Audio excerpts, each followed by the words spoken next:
Good morning, students. Once again, we are together. Previously, we have discussed functions in Python, and our next topic is recursion in Python. Recursion is also linked with functions in Python. It also has some functions, but different kind of function. In this topic, we are going to discuss recursive functions and how they behave, how they work, and what is the use of recursion in functions. Okay, now coming on our next slide. First of all, what is recursion? Recursion is the programming methodology in which the function call statement is inside the function definition block. It is also called self-invocation. It means previously we have studied that function call statement are in the main block of the statement, but in recursion the function called statement also is inside the definition of the function. Definition of the function means whenever we declare the function header, the function statements, and in the last we will include the function call statement inside the function definition also. Okay, so this technique is called recursion. It is also called self-invocation. Self-invocation means when the function call itself is called self-invocation. Let's see how we can imply recursion. But previously, first of all, we have to discuss types of recursion. Basically, there are two different types of recursion. First one is direct recursion, and second one is indirect recursion. First, direct recursion.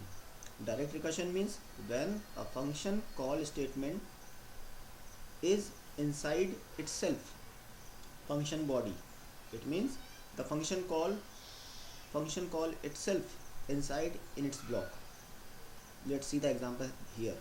Def a is the name of the function, and this is the function call statement. This call statement is inside this block also. So this is called direct recursion. Direct recursion means when the function call itself in its block is called direct recursion. Okay, now indirect recursion. Indirect recursion means if a function call another function which call its caller function.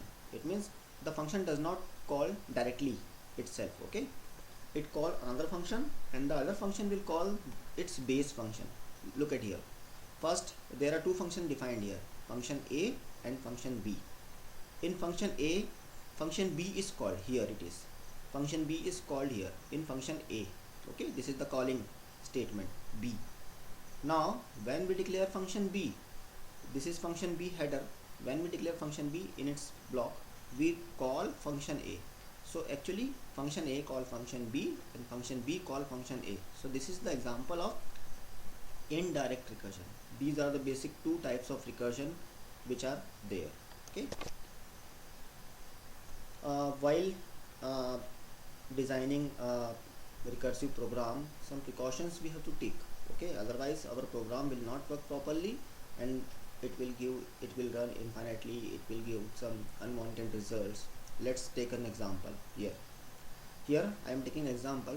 I am declaring a function A and it's a simple print statement in which hello B is written. Okay, I also call function B in the function A also.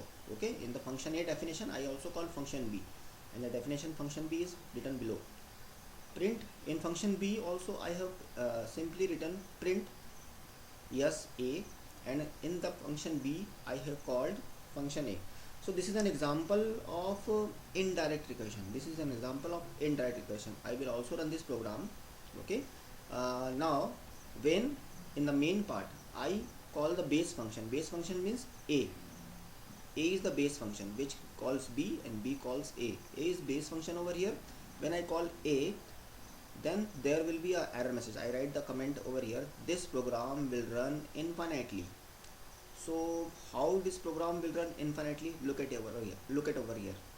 Whenever I call A in the main, actually the Python execution starts from the main. The first statement written over here is A.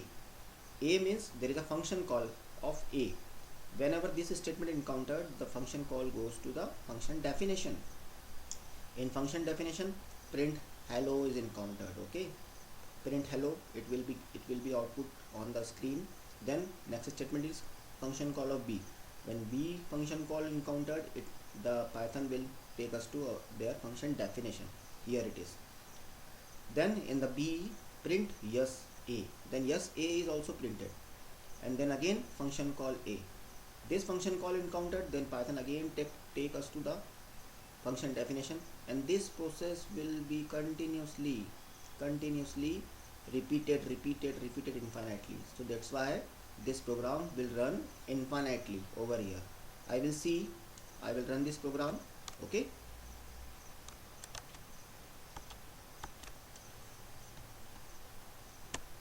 look at over here. Same program, same code is written over here. When I run this program, look what kind of error is written over here. First of all, infinitely hello a, hello b is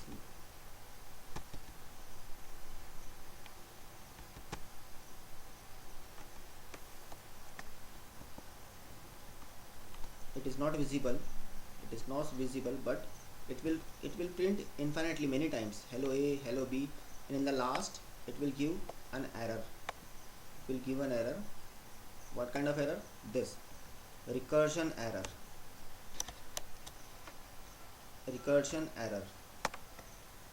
Maximum recursion depth exceeds while calling a Python object. It means there is a limit to run a particular program. If it crosses the limit, then it will give an error. Okay, so maximum limit it exceeds, and it will give an error. Maximum recursion depth exceeded while calling a Python object.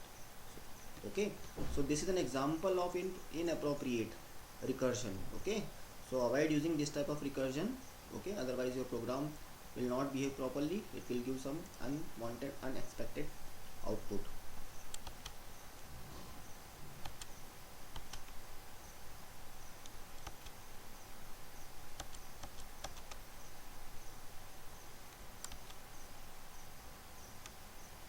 Now coming to our next program. So what is the way to make a recursion program sensible? Means write or sensible recursive code. Okay, there are two cases over here.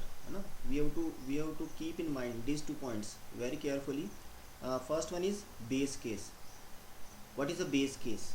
We have to declare base case in our recursive program, recursive Python function. Okay, it is the case whose result is computed without any recursive calling. It must be reachable for some arguments or parameters. Means it is the case which will give output without using recursive call. Recursive calls mean that call which is in the function body. Recursive call means the function which call itself. Okay, so in the base case there is no function call statement. Remember one thing, in function base case there is no recursive calling. Means function will not call itself in this base case. There is also a recursive case in the function. This recursive case will perform all the calculations. Okay, and at the last it will reach to the base case. Base case is the final case of the final stage of the function. Okay, whenever the function completed, going to be completed, in the last stage this base case is executed and the function will be going to be terminated. Okay, we will see this by example. Recursive case where it is written where the function call itself, in it the function call itself. Let's check it with the example.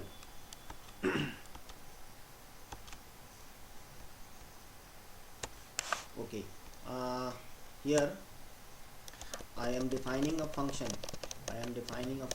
which is going to execute, which is going to find the factorial of a number. Okay, I have also given you assignment in which a factorial of a number is to be found with the help of recursion. Okay, so I am declaring a function here, fact, which is going to take one parameter. Okay, number. In it I have designed these are the base case. Okay, I am commenting also over here. These are the base case. Base case means there is no function call statement in this if block. There is no function call statement. Function call means fact. Function fact is not called over here. This is the base case.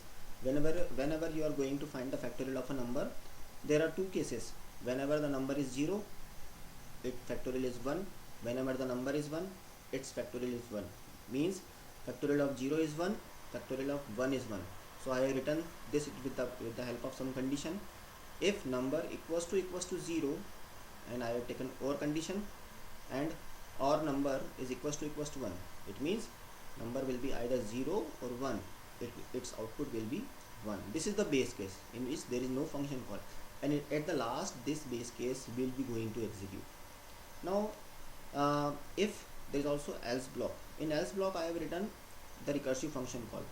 I have written number multiply, this is the function call, fact number minus 1, fact number minus 1. Okay, fact number minus 1 means, suppose the number 5 is passed over here, so here number 4 is passed. It means it will decrement each and every time the number and passes to the function. It will decrement each and every time the function and passes to the function. Here the value of num, if I pass parameter 5 to the num, then here return statement will give 5 multiply fact 4, 5 multiply fact 4. I will give you dry run of this program also. Now coming to main block. Main block I have written over here, this is the main block, this is the main block. Okay, in main block I have input a integer, okay, whose factorial is going to be calculated. Now a variable factorial is going to assign the value given by the function call. Here I make a function call. Here I am going to make a function call fact n. You will see here fact n. When this function call is found in the main block, it will go to the function definition. Suppose I have inputted n equals to 5. So here fact 5 is passed, here num equals to 5, and the whole process begins. Okay, now at the last I am going to print the factorial, the result assigned in the variable factorial. So at the last I will print the factorial of 5 is factorial. Let's run this program, then I will try run this also.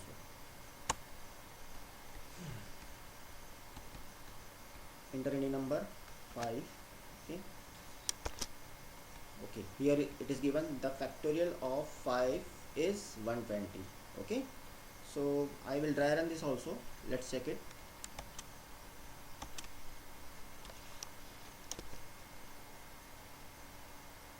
This is the program, okay, which I have discussed. Now I have given 5, the factorial of 5 is 120. This is the output. Now in the first whenever the function run first time, this return statement, which is the last return statement in the else block, will here n is written, the value of n is 5. Now fact n minus 1, which is 5 minus 1 is passed, which is 4, fact 4 is passed. Okay, so again the function is called, again the function fact is called over here. So here this fact 5 will again function call statement, then this 5 is written over here.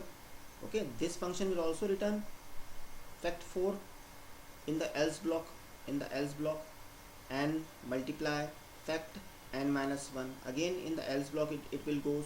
Okay, look at here, this if condition is not encountered unless and until n equals to 0 or 1. So each and every time the else block is encountered. Okay, else block is encountered. Whenever num equals to 1, then this will be encountered. Okay, so always I have written this else condition also, else condition only. Okay, not the if condition, because the each and every time the function is going to be executed in the else block. Okay, so this fact return 4, you know, whenever 4 is passed over, 4 is passed over here, then return 4 multiply 4 minus 1, 4 multiply 4 minus 1, and previously this function for 5 return 5 also. So I have written this 5 also, 5 multiply 4 multiply fact 4 minus 1. Now this will going to return what? 5 multiply 4 multiply 3. 4 minus 1 is 3. Okay, 4 minus 1 is 3. So 5 multiply 4 multiply 3. Then again this fact is going to be called. Then again 2 multiply fact 2 minus 1. Now it will going to be give 1. It will go 1. In the last statement, in the last return statement, our base case is encountered. Base case is written in the if block. The base case will give output 1. Return 1 over here. Return 1 is written over here. So 5, 4, 3, 2, 1. And this will be computed to 120. Okay.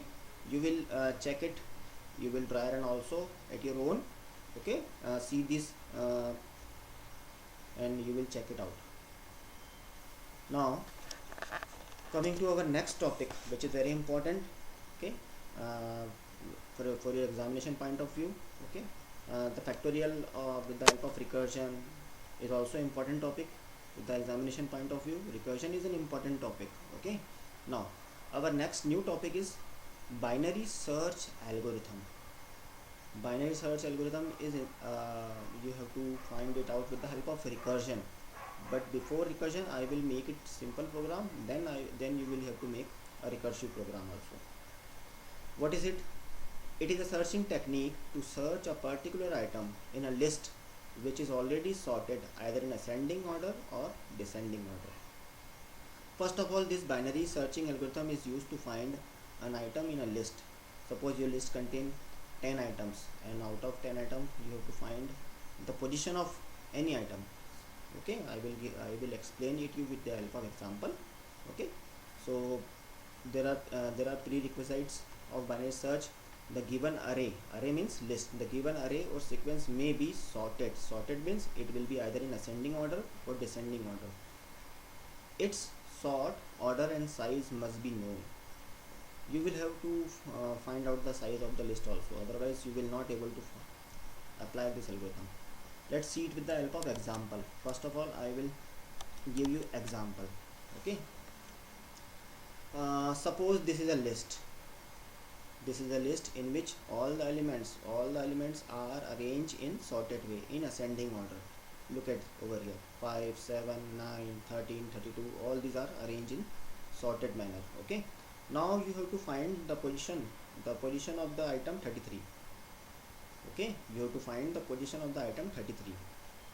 What will you do here? Okay, first of all, this array is called AR. I have declared it AR. Okay, you have to find 33. So 33 is our key. 33 is our key. Now I declare a variable mid, which is going to find the mid position of this array. I have written low plus high divided by 2. Initially low is 0 and high is length of this list minus 1. What is low is 0 and high is length of list minus 1. Length of list is 10 minus 1 9. So high will going to assign 9. Okay, so 0 plus 9 by 2 4.5, and if I have written int over here, then it is 4. Okay, this mid will going to give 4. Now I will check key is 33. Key is greater than array of mid, array of 4, array of mid, value of mid is 4, array of 4, when you going to check it over here, 0, 1, 2, 3, 4, this is array of 4. So key 33 is greater than 32. 33 is greater than 32. Key is greater than 32. So you have to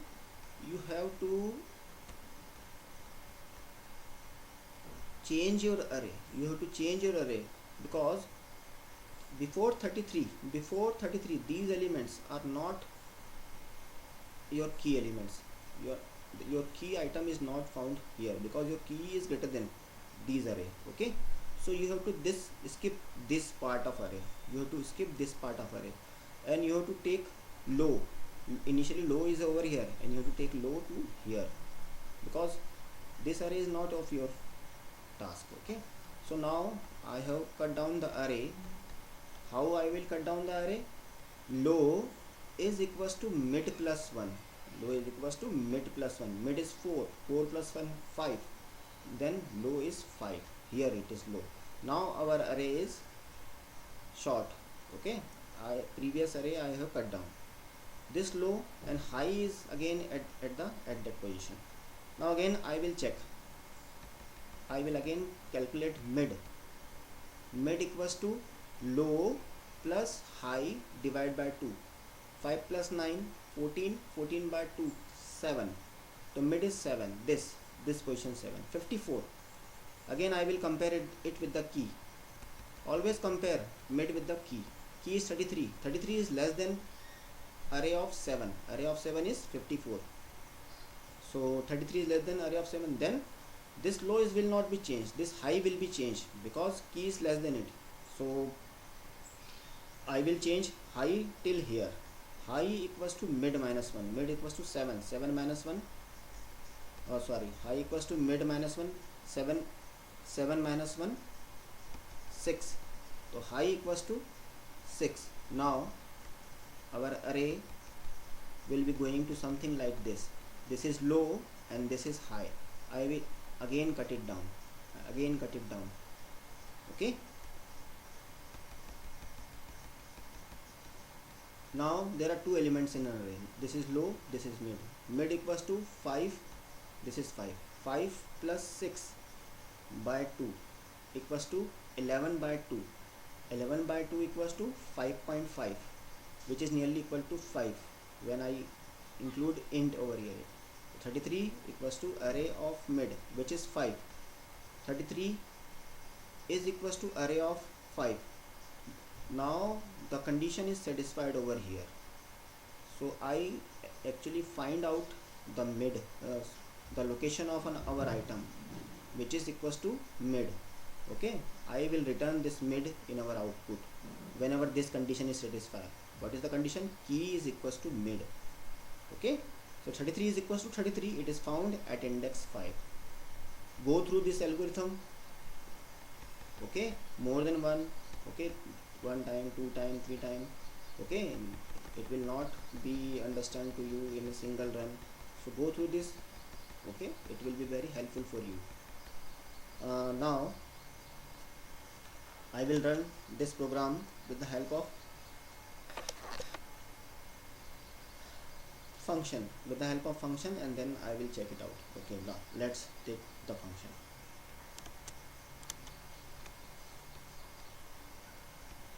Okay, I am declaring a function over here, binary search. Okay, here in binary search I am taking two arguments. First one is a list and second one is the key item which is to be found. Okay, first one is a array and second one is a key item which is to be found. I have initially declared low as 0, high as length of array minus 1, which I already explained to you. Now our terminating condition is while low index is less than equals to high. The while loop will run till this condition is true, otherwise it will be terminated. Okay, I have declared a variable mid over here, mid int low plus high by 2, which I have already explained to you why it is written over here. Always I have cut down the array half of the whole size, half. Whenever the loop executed, each and every time the array will be half, and finally our mid item is found out. If key is equals to array of mid, it is our terminating condition. Well, if I reach over here, okay, then I will give the output. If this condition is satisfied, I will give the output. Otherwise I will check some condition. If key is less than array of mid, I have also explained in my explanation. If key is less than array of mid, then you have to change your high out. Okay, and if this condition is false, then you have to change your low index. Okay, high equals to mid minus 1, I have explained to you. Low equals to mid plus 1, I have explained to you. First I have to explain this, and then in the second time I will explain this. Okay, high equals to mid minus 1, it means key is less than the mid. Okay, key is less than the mid, it means your item is on the right side of the mid, so you have to cut down your high position. Okay, if key is greater than mid, then it is on the left side of your mid. Okay, if this search criteria fail, if you will not, if this while loop, if this while loop is totally executed, okay, then its else part will also going to exit. Okay, else part is going to only execute when you find no item in the list. When you find no item in the list, it means item is not found in the list, then it will return negative number. I will use this negative number in my main condition also to give the result, desired result. First, I have declared a list in the main part. I have declared the list in the main part. Okay, 5, 7, 9, 13. This is in increasing order, ascending order. Okay, item equals to int input. Item is searched by the user. Item is given by the input by the user. Then I have called a function binary search. In it I have passed my list, which is declared over here AR, and item. This item I have to find, which is read by here. Okay, and I have checked the condition over here. If result is greater than 0, result is greater than 0 means if I have found the item in the list. Or the false condition is that if result is less than 0 means sorry, item not found in the list. So this will return only, so this will return, this else part of the function will return negative value if the item is not found. So this else part is executed and item not found in the list. Otherwise this return made will be printed over here. Okay, now run this program.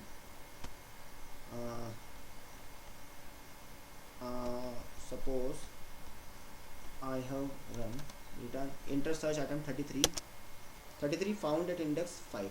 Okay, again I run this program. Suppose I write 34. Okay,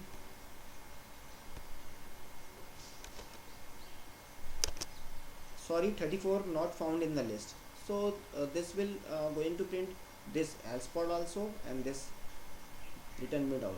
Okay, this binary search algorithm I have also written with the help of recursion. Recursion means when the function call itself. This is the program which I have explained to you. This is the output which I have shown to you. Okay, same output which I have shown in the spider also. Okay, now this is the recursive binary search program. Here the argument list something change. These two arguments I have already used in the simple binary function, but this is a recursive binary function.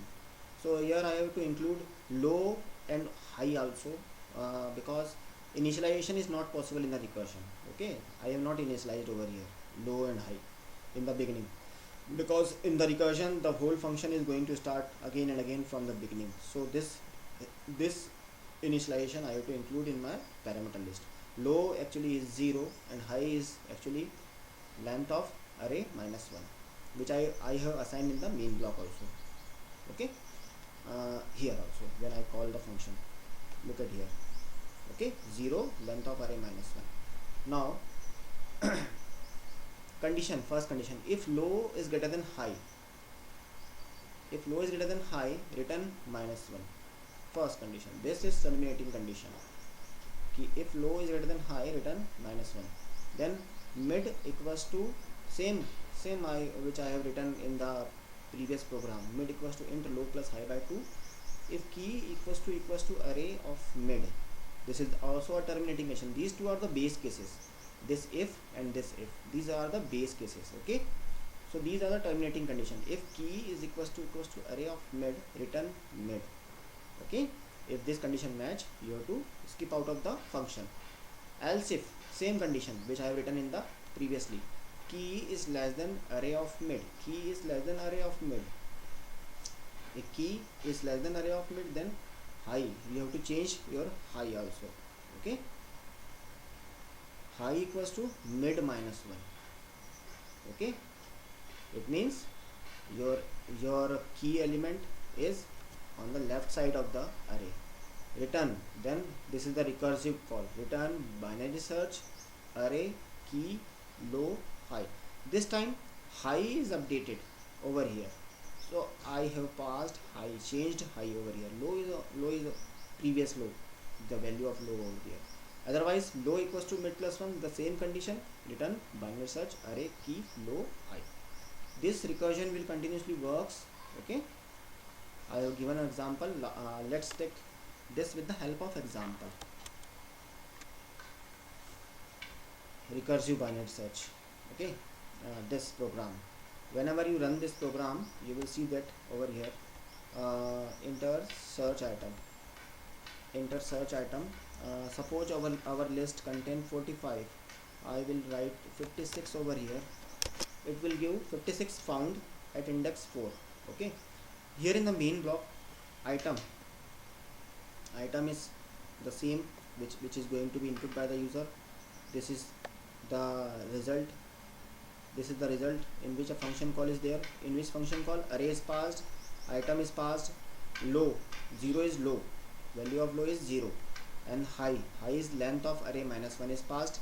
Then again the same condition which is previously written, if result is greater than equals to 0, then print our result. Okay, otherwise sorry, item not found. Same logic which is previously I had already discussed with you. Let's take with another example. Enter search item. Now I will give you item which is not in the list. Suppose I have written, I write 68 over here, then sorry, 68 is not found. Okay, so this will also works, but little bit changes over here with previous program is here. Okay, little bit changes over here, and this logic is the same, almost same. Main block is almost same, but I change little bit here because it is recursion. This is recursion and this is simple program. Okay, this is the output. Now our recursion topic till binary search is finished. Okay, we have finished two topics, functions and recursion. Both these topics are interrelated with each other. Go and study these two topics. These are very important topic regarding your examination point of view. Okay, thanks, goodbye.